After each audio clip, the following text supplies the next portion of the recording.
Welcome to Latha's lively words. మనల్ని మనం సరిచేసుకునే విధానమే ఇన్నర్ ఇంజనీరింగ్. సద్గురు మనకు అందించిన ఈ విజ్ఞానాన్ని మనం పంచుకుంటున్నాం. ఇందులో భాగంగా మనం ఈరోజు బాధ్యత గురించి, స్పందించడం గురించి తెలుసుకుందాం. బాధ్యత అనే పదాన్ని నిజానికి 300 మంది తప్పుగా అర్థం చేసుకుంటున్నారు. అది ఎంత విస్తృతంగా, ఎంత విచక్షణరహితంగా వాడబడుతుందంటే అది దాని ప్రబలమైన శక్తిని చాలా వరకు కోల్పోయింది. బాధ్యత అంటే ప్రపంచం పరువును మన మీద వేసుకోవడం కాదు. అంతేకాదు, బాధ్యత అంటే మీరు చేసిన దానికి, చేయని దానికి నిందను భరించడం కాదు. నిరంతరం అపరాధ భావంతో బ్రతకడం అంతకంటే కాదు. బాధ్యత అంటే కేవలం మీ స్పందన సామర్థ్యమే. నేను బాధ్యుణ్ణి అని మీరు నిర్ణయించుకుంటే స్పందించే సామర్థ్యం మీలో ఏర్పడుతుంది. నేను బాధ్యుణ్ణి కాదు అని మీరు నిర్ణయించుకుంటే స్పందించే సామర్థ్యం మీలో ఉండదు. దాన్నంత తేలిగ్గా మనం వివరించవచ్చు. అది అత్యంత సరళమైనది. మీరు తెలుసుకోవాల్సిందల్లా మీకు జరిగే వాటన్నిటికీ, జరగని వాటన్నిటికీ కూడా, అలాగే మీరు ఎలాంటివారో ఎలాంటివారు కారో అన్నిటికీ బాధ్యులు మీరే అని. విశ్వం అంతటితో సాఫీగా ప్రతిస్పందించగల శక్తి మీ శరీరానికి ఉంది కాబట్టి మీ అస్తిత్వం సాధ్యమైంది. మీ శరీరానికి స్పందించే సామర్థ్యమే లేకపోతే మీ అస్తిత్వం ఒక్క క్షణం కూడా నిలవదు. మీకు ఇది అర్థమవుతుందా? ఈ క్షణంలో చెట్లు వదిలే గాలిని మీరు తీసుకుంటున్నారు. అలాగే మీరు వదిలే శ్వాసని అవి తీసుకుంటున్నాయి. ఈ ఉచ్ఛ్వాస నిశ్వాసల లావాదేవీ నిరంతరం సాగుతుంది. మీకు ఇది తెలిసినా తెలియకపోయినా మీ శ్వాసకోశంలో సగం భాగం ఆ చెట్టుకు వేలాడుతోంది. అవునా? అయితే ఇలా ఒకరిపై ఒకరు ఆధారపడి ఉన్నారన్న సంగతి మీరెన్నడూ అనుభూతి చెంది ఉండకపోవచ్చు. మహా అయితే దాని గురించి మేధాపరంగా ఆలోచించి ఉంటారు. కానీ ఈ అనుబంధాన్ని మీరు అనుభూతి చెంది ఉంటే మీకెవరైనా చెట్లు నాటండి, అడవులను రక్షించండి, ప్రపంచాన్ని కాపాడండి అని చెప్పాలంటారా? అది అసలు అవసరమేనా? బాధ్యత తీసుకోవడం అంటే ఇప్పుడున్న స్థితికి మీరు రాజీ పడటానికి అనువుగా తీసుకున్న తాత్విక చింతన కాదు. ఇది మీకు వాస్తవ స్థితి తెలియచేయడానికి మేలుకొలుపు. మీలో విశ్వమంతటికీ ప్రతిస్పందించగల శక్తి ఉన్నదన్నది ఒక భౌతిక వాస్తవం. ఇక మీ ఆలోచనలు, మీ భావోద్వేగాలు ఆ వాస్తవం పట్ల ఎరుకుతో ఉండడమే ఇక్కడ కావలసినది. ఉదాహరణకు, మీరు ఉద్యోగం చేసే చోట ఏదో పొరపాటు జరిగిందనుకుందాం. ఫలానా వ్యక్తి అసమర్థతే దానికి కారణమని మీరు అభిప్రాయపడుతూ ఉండవచ్చు. దానికి మీరు అతని చివాట్లు పెట్టి మీ నిగ్రహాన్ని కోల్పోయి అతని ఉద్యోగం నుంచి తీసివేయచ్చు. దీనివల్ల మీ రక్తపోటు పెరగడానికి అవకాశం ఉంది. మీ కార్యాలయ వాతావరణం మొత్తం కలుషితమైపోతుంది. సంఘటన జరిగిన తర్వాత చాలా రోజుల వరకు దాని పరిణామాలను మీ సహోద్యోగులు అనుభవించవలసి రావచ్చు. అందరి మధ్య శాంతి, నమ్మకం నెలకొల్పడానికి మీరు మరింత శ్రమ పడవలసి రావచ్చు. అయితే మీరు మరొక పని చేయవచ్చు. పరిస్థితిని యథాతథంగా స్వీకరించి దానికి మీరే బాధ్యత వహించవచ్చు. బాధ్యత వహించడం అంటే వేరే వాళ్ళ వల్ల జరిగిన తప్పుకి మీరు నింద అంగీకరించడం కాదు. క్లుప్తంగా చెప్పాలంటే బాధ్యత వహించడం అంటే సందర్భానికి తగ్గట్టుగా ప్రతిస్పందించడం. ఎప్పుడైతే మీరు అది మీ బాధ్యత అనుకుంటారో అప్పుడు దాన్ని సరిదిద్దే మార్గాలు మీరే తప్పకుండా అన్వేషిస్తారు. తగిన పరిష్కారాలకై వెతుకుతారు. మీరు కోరుకున్న రీతిలో పరిస్థితులను సృష్టించుకోగల స్వాతంత్రం ఆ పరిస్థితులకి బాధ్యత మీదని గ్రహించినప్పుడే ఉంటుంది, కానీ అనాలోచితంగా ప్రతిస్పందించినప్పుడు కాదు. అనాలోచితంగా ప్రతిస్పందించడం అంటే అనవసరంగా రియాక్ట్ అవటం అనేది బానిసత్వం. బాధ్యత అసలు సిసలైన స్వాతంత్రం. ఎందుకో తెలియదు కానీ చాలామంది బాధ్యత వహించడం అంటే వాళ్ళు స్వాతంత్రం పోగొట్టుకోవడంగా భావిస్తారు. మామూలుగా చూస్తే తర్కపరంగా నిజమే కావచ్చు, కానీ అస్తిత్వ దృష్టితో చూసినప్పుడు మాత్రం అది సరికాదు. మీ తర్కబుద్ధి అన్ని బాధ్యతలు వదిలేయి నువ్వు స్వేచ్ఛగా ఉంటావు అని చెబుతుంది. కానీ మీ జీవితానుభవంలోంచి చూస్తే మీ చుట్టూ ఉన్న వాటికి మీరెంతగా స్పందిస్తుంటే మీరెంత స్వేచ్ఛగా ఉంటారు. జీవితంలో తార్కిక, అనుభవాత్మక ప్రమాణాలు ఒకదానికొకటి పూర్తిగా వ్యతిరేక దిశలో పనిచేస్తూ ఉంటాయి. తర్కం, అనుభవ జ్ఞానం రెండు వేరు. బాధ్యత, రెస్పాన్సిబిలిటీ. రెస్పాన్స్ ఎబిలిటీ ఇలా చెప్పొచ్చు. ఎబిలిటీ టు రెస్పాండ్ ప్రాపర్లీ, సరిగ్గా స్పందించగల సామర్థ్యం అన్నమాట. సందర్భానికి తగ్గట్టుగా స్పందించగల సామర్థ్యం. నిజానికి మీరు మొక్కకు, వీధిలో కనిపించే అపరిచితుడికి, చంద్రునికి, సూర్యునికి, నక్షత్రాలకి, అలాగే ఈ సమస్త విశ్వానికి కూడా మీ శరీరంలో ప్రతి కణము అనంతంగా స్పందిస్తూనే ఉంటుంది. కానీ ఈ జీవ ప్రక్రియను అంత లోతుగా ప్రభావాన్ని పరిపూర్ణంగా అనుభూతి చెందలేకపోవడానికి కారణం మీ మానసిక విముఖతే. మీ మనసు ఎందుకు అడ్డుకుంటుందో తెలుసా? ఎందుకంటే ఇద్దరి బాధ్యత తీసుకుంటేనే తలనొప్పిగా ఉంటుంది. ఈ ప్రపంచం అంతటి బాధ్యత తీసుకుంటే ఇంకేముంది, పిచ్చివాడిని అవటం ఖాయం అని పరిమితమైన తర్కమే దాన్ని బలహీనపరుస్తుంది. లక్షల సంవత్సరాల పరిణామ క్రమంలో ప్రకృతి మిమ్మల్ని కొన్ని హద్దుల్లో బందీ చేసింది. మీరు మానవ చైతన్య స్థాయిలో చూస్తే మీరు పంజరంలో బందీ అయిన పక్షి లాంటివారు. కానీ ఆ పంజరానికి తలుపులు లేవు. జీవితం మీకు అన్నీ తెరిచి ఉంచింది.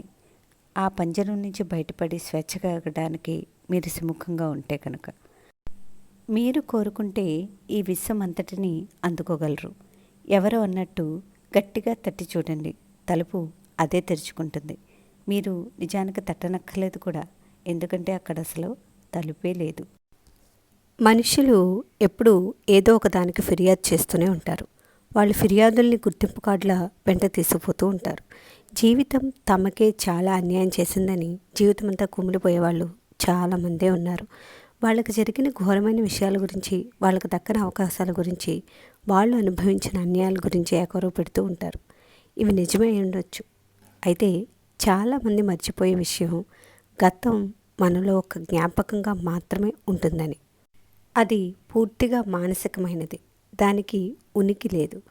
మీకున్న స్పందించే సామర్థ్యాన్ని మీరు నిలుపుకోగలిగితే మీ గతం గుచ్చిన జ్ఞాపకాలు మిమ్మల్ని ఇంకా శక్తిమంతుల్ని చేస్తాయి. కానీ మీరు అనాలోచిత ప్రతిచర్య అంటే రియాక్టివిటీలో ఉంటే మీ జ్ఞాపకం మీ వర్తమానాన్ని సరిగ్గా గ్రహించనివ్వదు. వర్తమానానికి పూర్తి ఎరుకతో స్పందించాలా లేక ప్రతిక్రియాత్మకంగా స్పందించాలా అన్నది మీ చేతుల్లోనే ఉంది. ఈ రెండింటి మధ్య చాలా వ్యత్యాసం ఉంది. అందువల్ల చెప్పలేనంత తేడా కూడా ఉంటుంది. మీకు చాలా ఘోరమైన సంఘటనలు జరిగి ఉంటే మీరు మరింత వివేకవంతులుగా మారి ఉండాలి. మీరు చాలా గడ్డు రోజులను ఎదుర్కొని ఉంటే అందరిలోకి మీరు వివేకవంతులై ఉండాలి. కానీ అలా వివేకవంతులు కావడానికి బదులు చాలామంది దెబ్బతింటారు. మీరు పూర్తి ఎరుకతో ప్రతిస్పందిస్తున్నప్పుడు ప్రతి జీవిత సందర్భాన్ని, అది ఎంత కష్టమైనదైనా ఎదగటానికి ఒక అవకాశంగా వాడుకోవడానికి వీలవుతుంది. కానీ మీరు అలవాటుగా నేను ఇలా ఉండటానికి కారణం ఫలానా వ్యక్తి అని అనుకోవడం మొదలు పెడితే మీరు జీవిత సందర్భాల్ని కేవలం మిమ్మల్ని నాశనం చేసుకునేటందుకో లేక ఉన్న చోటునే ఉండిపోవడానికో వినియోగిస్తున్నారన్నమాట. తనని తాను ఒక అందమైన వ్యక్తిగా మార్చుకునేటందుకు తన జీవితంలో జరిగిన ఒక ఘోరమైన సంఘటనని తను ఎలా వాడుకుందో ఒక స్త్రీ మనసు కరిగేలా చెబుతుంటే విన్నాను. రెండవ ప్రపంచ యుద్ధం సమయంలో కొందరు నాజీ సైనికులు ఆస్ట్రేలియాలో ఒక ఇంట్లో అకస్మాత్తుగా చొరబడ్డారు. వాళ్ళు పెద్దవాళ్ళని, చిన్నపిల్లల్ని వేరువేరుగా తీసుకుపోయారు. పిల్లలందరినీ రైల్వే స్టేషన్కి తీసుకువెళ్లారు, వేరే చోటకి తరలించడం కోసం. వారిలో ఒక 13 ఏళ్ల అమ్మాయి, 8 ఏళ్ల అబ్బాయి కూడా ఉన్నారు. జరగపోయేది ఏమిటో పట్టించుకొని బాల్యం వారది. ఆ పిల్లలందరూ ఆ రైల్వే స్టేషన్లో ఆడుకోసాగారు. గూడ్స్ రైలు వచ్చింది. సైనికులు పిల్లలందరినీ అందులోకి ఎక్కించారు. ఒకసారి లోపలికి ఎక్కిన తర్వాత అమ్మాయి తన తమ్ముడు కాలి జోళ్లు తెచ్చుకోవడం మర్చిపోయాడని గుర్తించింది. ఆస్ట్రియాలో అది చలికాలం, పైపెచ్చు చాలా తీవ్రంగా ఉంటుంది. జోళ్లు లేకపోతే కాళ్ళు కోల్పోయే ప్రమాదం ఉంది. ఆ అమ్మాయికి విపరీతమైన కోపం వచ్చింది. తమ్ముణ్ణి గట్టిగా కదుపుతూ చెవులు మెలేసి, మూర్ఖుడా, మనకు వచ్చిన కష్టాలు చాలవా? మళ్ళీ తల్లిదండ్రులు ఏమయ్యారో మనకు తెలియదు, మనం ఎక్కడికి వెళ్తున్నామో తెలియదు. ఇప్పుడు చూడపోతే నువ్వు జోళ్లు పారేసుకున్నావు, ఇప్పుడు నిన్నేం చేయాలి అని గట్టిగా అరిచింది. తర్వాత స్టేషన్లో ఆ సైనికులు ఆడపిల్లల్ని, మగపిల్లల్ని వేరు చేశారు. ఆ అక్క తమ్ముడు ఒకరినొకరు చూసుకున్నది అదే చివరిసారి. 3.5 సంవత్సరాల తర్వాత ఆ పిల్ల నిర్బంధ శిబిరం నుంచి బయటకు వచ్చింది. వాళ్ళ కుటుంబంలో తాను ఒక్కతే బ్రతికి ఉందని తెలుసుకుంది. అందరూ మాయమైపోయారు, ఆమె తమ్ముడితో సహా. చివరిసారిగా తన తమ్ముడితో కఠినంగా అన్న మాటలే ఆమెకి మిగిలిన జ్ఞాపకం. అప్పుడు ఆమె తన జీవితాన్ని మార్చివేసిన ఒక నిర్ణయం తీసుకుంది. నేను ఇక జీవితంలో కలవబోయే వాళ్ళు ఎవరైనా సరే నేను తర్వాత తలుచుకుని బాధపడే రీతిలో వారితో మాట్లాడను. ఎందుకంటే అదే వాళ్ళతో నా ఆఖరి సంభాషణ కావచ్చు. ఆమె తన జీవితాన్ని నిరాశతోనూ పశ్చాత్తాపంతోనూ గడిపి ఉండొచ్చు. కానీ ఆమె తీసుకున్న ఈ అతి సామాన్యమైన నిర్ణయం ఆమె జీవితాన్ని గొప్పగా మార్చివేసింది. చివరి వరకు చాలా విలువైన సంతృప్తికరమైన జీవితాన్ని జీవించగలిగింది. ప్రస్తుతం నేను ఎలా ఉన్నా దానికి నేనే బాధ్యుని అని మీరు అంగీకరించగలిగితే జీవితంలో జరిగే ఘోరాతి సంఘటనలు కూడా మీకు పుష్టిస్తాయి. చాలా విపత్కరమైన పరిస్థితిని కూడా మీరు మనిషిగా ఎదగడానికో మెట్టుగా మార్చుకోగలరు. మీరిప్పుడున్న స్థితికి 100% మీరు బాధ్యత వహించగలిగితే భవిష్యత్తు ఆశాజనకంగా ఉండే అవకాశం ఉంది. కానీ ఇప్పటి మీ వర్తమానానికి మీరు బాధ్యత వహించకుండా మీరు తల్లిదండ్రులను, మీ మిత్రులను, మీ భర్తను, మీ ప్రియురాలను లేక మీ సహోద్యోగులను నిందిస్తూ కూర్చుంటే మీరు మీ భవిష్యత్తుని అది రాకముందే దిగజార్చుకున్నట్టు లెక్క. మీరు ఈ ప్రపంచంలోకి ఏమీ లేకుండా వచ్చారు. అలాగే వెళ్ళేటప్పుడు ఉత్తి చేతులతోనే వెళ్తారు. జీవితంలో సౌందర్యమంతా మీరు అందులోని అనుభవాలను మిమ్మల్ని సుసంపన్నంగా చేసుకునేందుకు ఎలా వినియోగిస్తారన్న దాని మీద ఆధారపడి ఉంది. బురద కూడా పువ్వుని వికసించి సుగంధాలు విరజమ్మవచ్చు. ఎరువు తనని తాను మామిడి పండులోని తీయదనంగా రూపాంతరం చేసుకోవచ్చు. మీరు ఎరుకతో స్పందిస్తుంటే ఎటువంటి ప్రతికూల పరిస్థితి అయినా మీకు అవరోధం కాలేదు. మీరు ఎటువంటి పరిస్థితిలో ఉన్నా మీరు సుముఖంగా ఉంటే అది మీ జీవిత అనుభవాన్ని మరింత మెరుగుపరుస్తుంది. అసహించుకోవడం, ఆగ్రహం, అసూయ, బాధ, మనసు గాయపడటం, మానసికంగా కృంగిపోవడం ఇవన్నీ మీరు తాగే విషయాలు. కానీ విషం మీరు తీసుకుని ఇతరులు ఎవరో మరణించాలని ఆశిస్తారు. జీవితం అలా పనిచేయదు. కొందరు ఇంత చిన్న సత్యాన్ని గ్రహించడానికి కొన్ని జీవితకాలాలే తీసుకుంటున్నారు. మనుషులు స్పందనకి, అనాలోచిత ప్రతిస్పందనకి అంటే రియాక్షన్కి మధ్య తేడా తెలుసుకోలేరు. వీటి మధ్య భూమికి ఆకాశానికి మధ్య ఉన్నంత తేడా ఉందని ఇప్పటికే గమనించాము. మొదటిది అంటే స్పందించడం, స్పందన మీ ఎరుకల నుంచి జనించింది కాగా, రెండవది అనాలోచిత ప్రతిస్పందన అనేది చేతన లేకపోవడం వల్ల జరుగుతుంది. మొదటిది స్వేచ్ఛ అయితే రెండవది దాస్యం. Thank you for watching. Inner ఇంజనీరింగ్లోని అద్భుతమైన విషయాల్ని తిరిగి మరొక భాగంలో కలుసుకుని తెలుసుకుందాం. Please do subscribe my channel.